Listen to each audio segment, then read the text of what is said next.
Guys, we're back with our next episode of our Sryth Fantasy Text-Based RPG. Last time, we did through round 11 of the Solundor's Grand Ring of Illusion tournament. So we're just gonna keep going with that. Thanks so much for hanging out and joining me. Let's just go. Proceed with the tournament. We're in round 12. 8 more rounds. Or 9 more rounds. After the rain, you find yourself standing on the shore of a placid lake surrounded by dense forests and tall mountains. Behind you stands a small cluster of buildings that marks the outskirts of a larger town that sits high in the foothills to the south. The sky overhead is clear, bright, and blue, and the chill in the air is distinctive of early autumn, though the trees that ring the lake have not yet lost their green. Despite the currently pleasant surroundings, all evidence suggests that the area has recently been ravaged by one or more violent storms. Several nearby trees have been uprooted, and the lake itself appears to be swelled well beyond its normal borders, having encroached upon some of the shore vegetation. You're beginning to wonder what sort of test Solundor has in store for you with a particularly believable illusion when the entire surface of the lake suddenly begins to ripple. The scene around you freezes and the glowing image of the master illusionist appears. The town of Zarinza, on the edge of the frigid mountain lake of which it is named, is about to be invaded, says Solundor gravely. It is a terrible fate that befell Zarinza. I wonder. Lip. Yeah. Let's try that. I dare say they could have used someone like you in the day that the unfortunate stroke fell upon them. However, all of that is in the pages of history now. For Zarinza, yeah, this is better. Has been found on any map in over hasn't been found on any map in over 300 years. How come you keep bringing up 300 years old stuff? You learn that a series of powerful magical storms assailed the region for several weeks just prior to the invasion of Zarinza, resulting in the opening of a portal through which the cruel denizens of Dark Water realm into the deep lake. Ilapa, a powerful elemental lord, leads the invasions to Solundor. You're the last hope of Zarinza. Alison, I wish you luck. Solundor apparition fades and scenes around you spring back to life. Out of the shallow, yet only a few yards from you, rise the sinister shape of two sword-wielding warriors. Water warriors. Okay. The first elemental warrior steps forward and attacks aggressively, swiping you with its rippling sword. They're pretty bad. First water warrior explodes into a cool mist. You fall back and assume a defensive stance as the second warrior advances and attacks.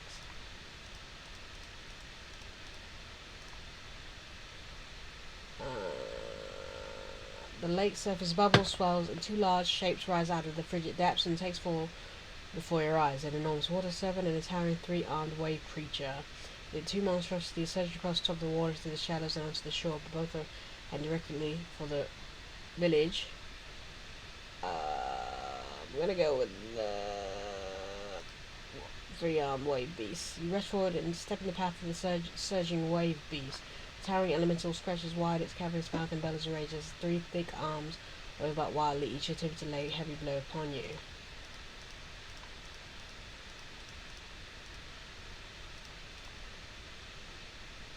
The powerful water elemental is no more. You're about to stoop to one knee to catch your breath until the sword-wielding water warriors rise above the shadows at your feet and attack. You fall back and assume a defensive stance and prepare to engage.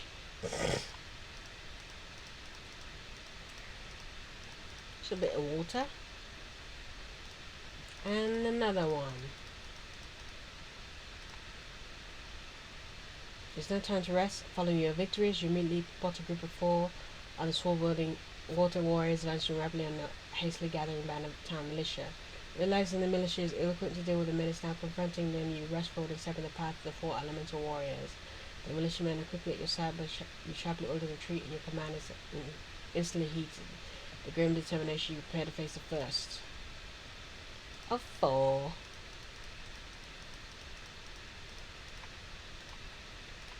Dos. What happened to the serpent creature? We can go chase after that? Because if he's killing people, we have time to go save the rest of the people. And another one. Lapa. A fierce battle cry sounds from out of the very depths of the lake, and scarcely a moment later, a speeding chariot of water bursts through the placid surface, drawn by two watery horses. Standing back on the back of the chariot, a rippling axe rises high over his head in a helmed watery warrior. The warrior leaps from the chariot as it surges into the shore and strides boldly towards you, his axe poised to hack you down. Ilapa, Lord of the Darkest Deep, suffers not the interference of mortals, roars the warrior. You owe me your life. With that, the watery foe rushes forward and attacks. Okay. Sure.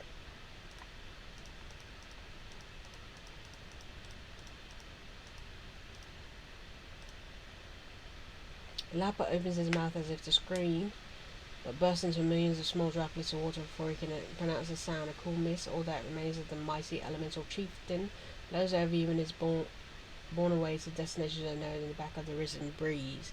The surface of the lake comes to life in the wake of Ilapa's defeat, and you watch with mounting horror as no less than 1,000 watery warriors ride out of the frigid deep.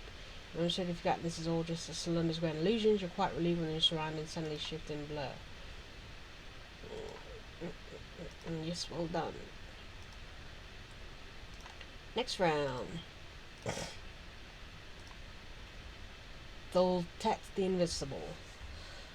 You stand at the crest of a low hill, looking across the bleak, grassy fringe of a broad moor. Dark grey clouds fill the sky, blossoming out the afternoon sun, adding to the overall grimness of the scene light out before you.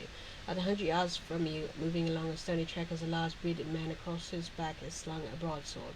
The man suddenly turns a gaze in your direction. Upon catching sight of you, he begins moving rapidly in your direction across the rocky trail. Without warning, Solundor's grand illusion freezes, and the glowing apparition of the master illusionist takes form in front of you.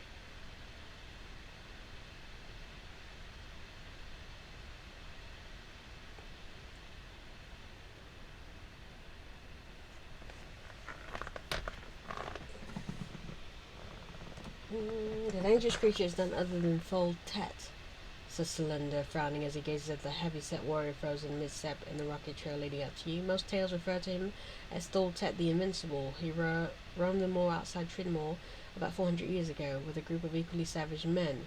They murdered and plundered like few others ever have. In the end, it was 12 border rangers who sought to tell Tholtet's demise, for by that time he had run off and killed the last of his own cohorts. You recall hearing several tales over the years about this fearsome warrior. One such tale recounted how Tholtet would cook and devour the enemies of the bodies of those he slew. Tholtet has spotted you, and he must be defeated, says Solundor. Once his cruel eyes lock into his prey, well, I need not tell you. You can see quite well what's before you. I've no doubt you'll give us a good showing, Allison. I wish you the best of luck. The apparition of the mass illusionist fades, and the scene around you returns to life.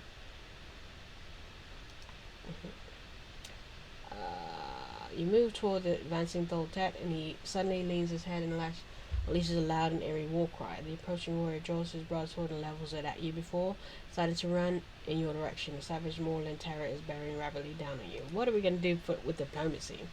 Against all odds, you manage to peel some basic instinct in the savage warrior through your mastery of diplomacy. Tholtet actually abandons his charge and strides up within arm's length of you, and you engage him in a brisk but non-threatening banter by the large beach you claim to have seen only moments ago.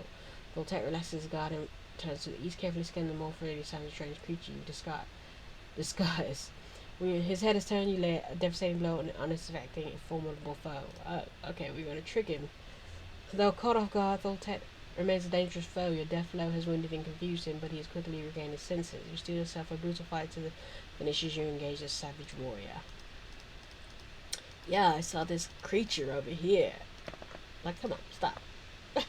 Tholtet's ghastly death cry rises into the air, momentarily drowning out the buzz of insects and the whistling of the birds who make this moor their home.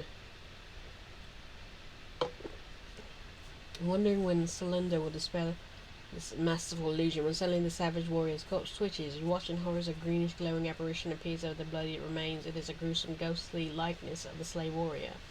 The ghost of Tholtet hisses as it draws a phantasmal version of the same ruined broadsword that it wielded when it was amongst the living. Without hesitation, the ghost surges towards you and attack. Now we got a ghost version of this. Oh boy. I mean, I'm good against the undead. I don't know if ghosts count as the undead. They should if they don't. Now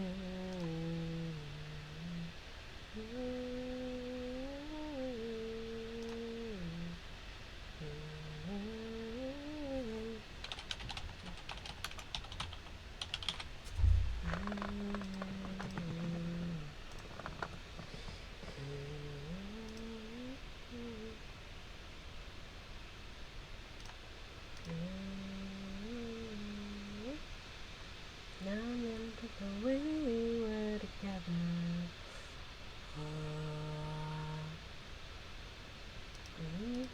I'm happy. La la la la la.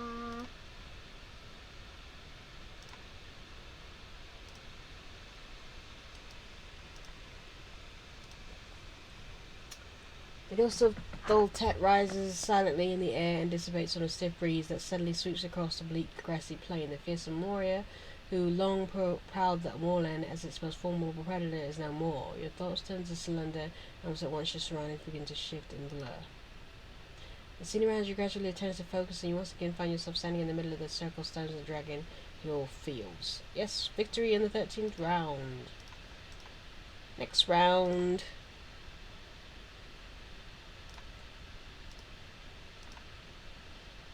The Fiends of Wraith Hollow. You stand beneath the star-filled moonlit sky in the edge of the forest that runs up to the base of the tall, steep hill. At the top of the hill, perhaps a quarter of a mile from you, is the lonely silhouette of a large stone mansion. The chill night air betrays the season as late autumn. You wonder what Solundor has in store for you with its latest creation when a loud howl erupts from the woods to your left, shattering the silence. 3 large hounds, their bodies draped in blue and gold orange flame, burst out of the forest and bound across the frozen ground towards you, snarling and howling as they come in. The scene about you suddenly freezes with the glowing apparition of Solundor appears. Behold, Allison, the hounds of Wraith Hollow, cries Solundor, who appears momentarily horrified by the eeriness of his own creation. Mind you, though, that these pretty beasts are more pleasant denizens of this awful place. This is Wraith Hollow, home to a man who, by every account, was in life the very incarnate of a demon. There are few names as feared as the legend of the old as that of Vindum Testor, the master of the Wraith Hollow. You quickly glance at the frozen forms of the 3 snarling hounds bursting out of the forest on your left, and look back at the master illusionist. At the top of the hill is the house of he whose dark name I have just spoken, continues Solundor, and within its door lies the daughter of the town elder of Harp Cove, a settlement just a few miles south of this desolate place. Vindum took the young woman as his bride, snatching her as he passed along the road near the gates of his domain. As a lesson in history will tell us, 200 townfolk stormed his lair and rescued the young lady. Vindum fled and never returned. As you no doubt have guessed, Ellison, the rescue of this young woman is now in your most capable hands. You must reach the mansion and save her. I wish you only the best of luck. The apparition of the master illusionist disappears, and the scene about you instantly returns to life. 3 fire hounds bound out of the woods at the base of the hill and charge towards you, their ghastly howls and glowing yellow eyes sending a chill down the length of your spine. The ribs of these savage creatures poke through the thin, decaying skin that stretches tightly over their bony torsos. It was many creatures centuries ago that the hounds met a gruesome fate at the hands of their cruel master. You quickly take up a defensive position between 2 towering maples, making it so you only have to face one of the rotting beasts at a time. With a vicious snarl, the first of the hounds is upon you. Bing, bing, bing, bing, bing. The second flaming hound howls as it shrieks towards you. The overpowering stench of decay assails you as the vicious creature draws in within melee range. Now he's dead. The third hound, its jowls dripping with yellow and white foam, snarls at it, bound forward and leaps for your throat. Don't shout. Or I say sword shot. The 3 rotting hounds are no more. You step away from the festering child that remains and promptly start up the hill, eager to reach the mansion at the summit and rescue the young lady taken captive by the master of the Wraith Hollow. Only a few yards up the slope you come upon a stony track that winds its way up the face of the hill. After following it for only a minute or 2, you arrive at the dense band of fir trees that run the entire width of the slope. Enter the tree belt with stony path divides into 3 separate trails. Each of the 3 paths lead directly into the shadowy wood. Always go left. The path to the left winds its way through the shadowy belt of trees and quickly leads you to the crumbling remains of what appears to have at one time been an ornate stone altar. All that remains of the once elegant stonework and 2 large pillars on either side of the cracked plinth. You're about to proceed past the ruin altar when a large groan fills the air. Horrified, you turn to find that two pillars are beginning to move. Thick arms and legs extend slowly out of each pillar, and in only a few moments a pair of massive stone golems stand in the middle of the path. The towering beings of the stone turn their heads your way. You fall back several yards as the golem begins stopping your directions. Bite! I mean, he's not going to kill her if he's making her his bride. Second one, fight. Aggressive, normal, defensive, aggressive. Separate clear of the shattered bones of the stones at your feet. You're about to once again set off along the narrow path when, corner of your eye, you spot a dark figure moving into the trees on your left. You turn left and prepare for confrontation, but surprised as the shadow figure is no longer anywhere to be seen. With no desire to linger here even a moment longer, you head off once again along the path through the trees. Skeletal bird of prey. You emerge from the belt of trees and find that you're about halfway up the slope up the crown of which perched the gaunt, eerie spectre of the old mansion. Even at this considerable distance, you are aware of several dark shapes atop the tallest portion of the mansion roof. Watching her as four of the shapes spread out what appear to be broad wings and soar upwards against the moonlit sky. Moments later, the four shapes are rapidly descending on you, and it's only now that you get your first revealing glimpse of the horrid creatures. They're large skeletal birds. A chorus of wailing shrieks fill the air as the undead birds of the prey sweep down upon you and attack. Well, I'm good at undead.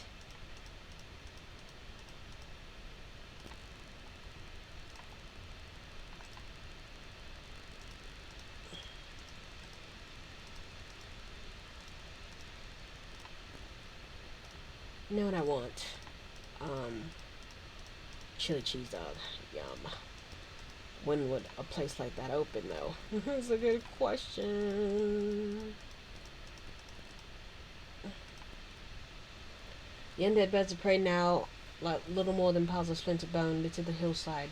Spring forward and charge up the remainder of the slope toward the eerie mansion perched upon its crest. You reach the main doors of the mansion and are about to attempt to open them when, without warning, you silently draw silently inward.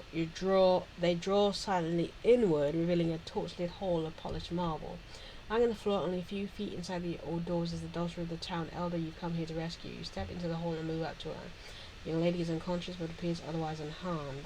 A soft rustle from the corridor ahead draws your gaze to the end of the hallway, and that's a sight that makes your blood run cold. A tall, gaunt figure garbed in a long, flowing white robe glides into view in the far end of the hall. The figure turns its recessed pale face towards you and begins to creep silently along the passage in your direction. The 7-foot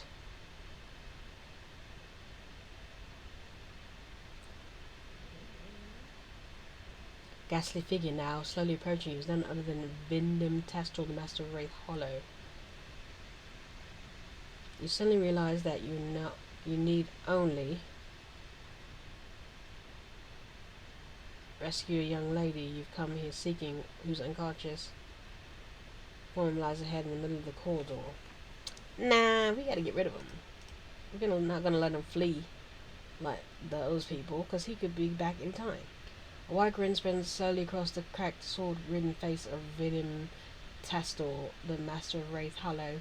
Maintains a silence but raises both his arms as a horrifying transformation comes over him. 8 long, black, hairy legs protrude from all angles out of his white robes, and his long-drawn torso contorts into a dark, bulbous orb. You watch with growing revulsion as Vidim Tastor rapidly assumes the form of a giant black spider. In a matter of seconds, the transformation is complete. The massive spider rears up on 6 of its legs and then surges along the passage towards you, prepared to make a short work of a would-be hero that is intruded upon its lair.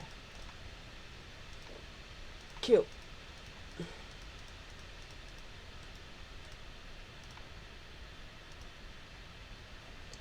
The giant spider recoils as a series of violent shudders run through its long, hairy legs.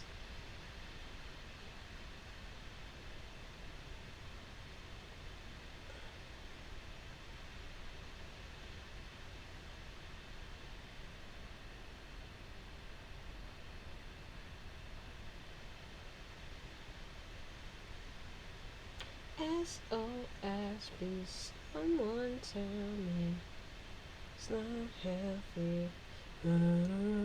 Why are you making this hard?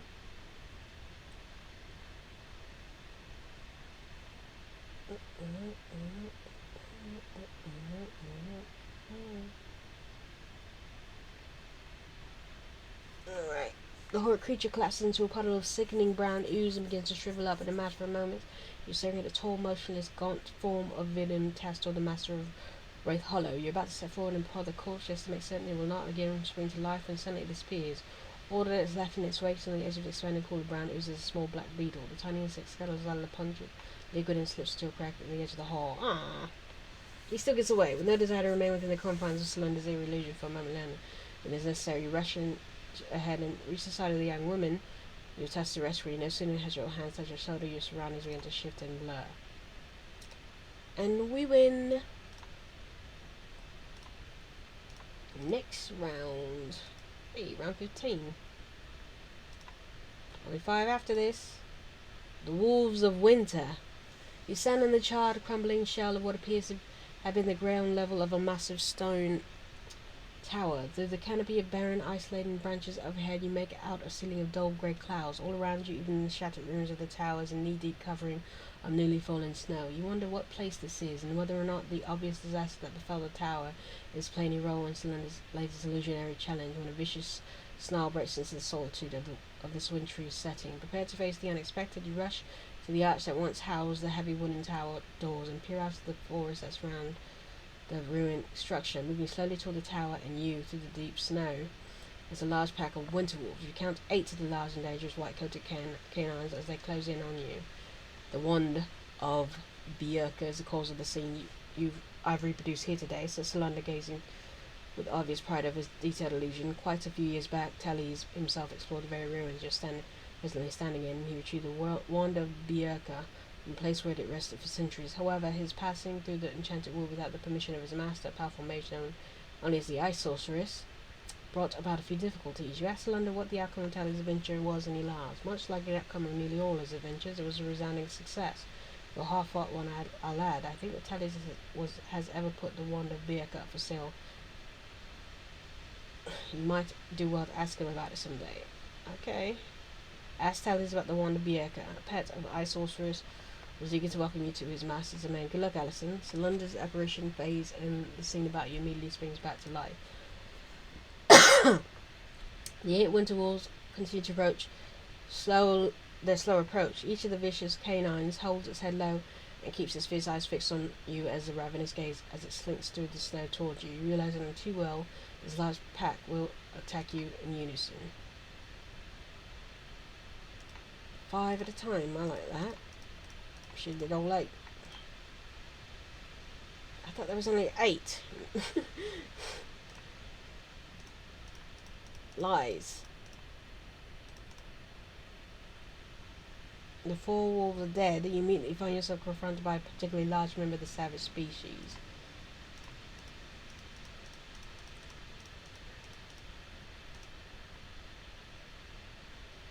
What? A larger winter wolf housed in agony and collapsed at your feet. There's no time to save your victory, however, for you're immediately set upon by a larger, even fiercer creature. The winter wolf, whose neck bears an iron collar similar to the one by the creature you just snarls as it bounds at you and attacks. Why are you? The last and larger of the winter wolves collapses in the crimson splattered snow at your feet, where it exhales for a final time and expires. A sudden whirlwind of snow and ice appears out of the trees ahead of you and hovers only inches above the top snow about 10 yards from you. The whirlwind rapidly subsides, leaving in its wake a blue-haired woman in stark white robes. The robed woman draws a stone wand and levels at you.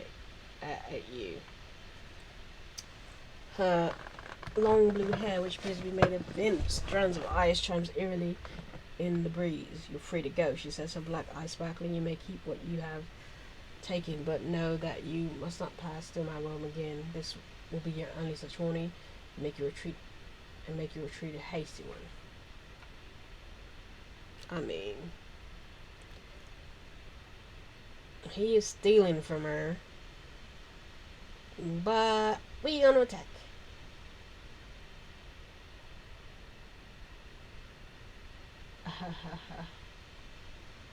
The sorceress being great power. Attack, I say. Fatal lapse in judgment, cries the ice sorceress, her voice rattling through the ice-laden branches of nearby trees. She glides forward and barely an inch above the surface of knee-deep snow strikes at you with a stone wand. Kill. Bing, bing, bing, bing, bing. I mean, I'm amazing, so I wasn't really worried about it. The air sorceress, her sustaining life force at last completely drained, shatters into thousands of tiny frozen shards that land about you in the snow. The merciless, cold-hearted ruler of this frigid forest, the man is yet again met her match, this time at your hand. You turn quickly, scan your surroundings for any further sign of danger, but almost at once the scene around you begins to shift and blur. Winning! And we have time for one more. Maybe 3 left after this. 70, 80, 90, 20. 4 left after this. 3 from Sryth. You're standing in the edge of a broad circular chamber of stone. A bright light from the unseen source illuminates the alternating grey and black tiles that make up the walls, floor, and arch ceiling of the large room. Standing before a swirling black vortex on the opposite side of the chamber is a tall man with a dark moustache, a deep-set, cruel eyes. The man is of slight build and is clad in a suit of soft leather armor. He draws a short sword and levels his index finger at you. Not 10 of the likes of you could bring me down. He growls menacingly.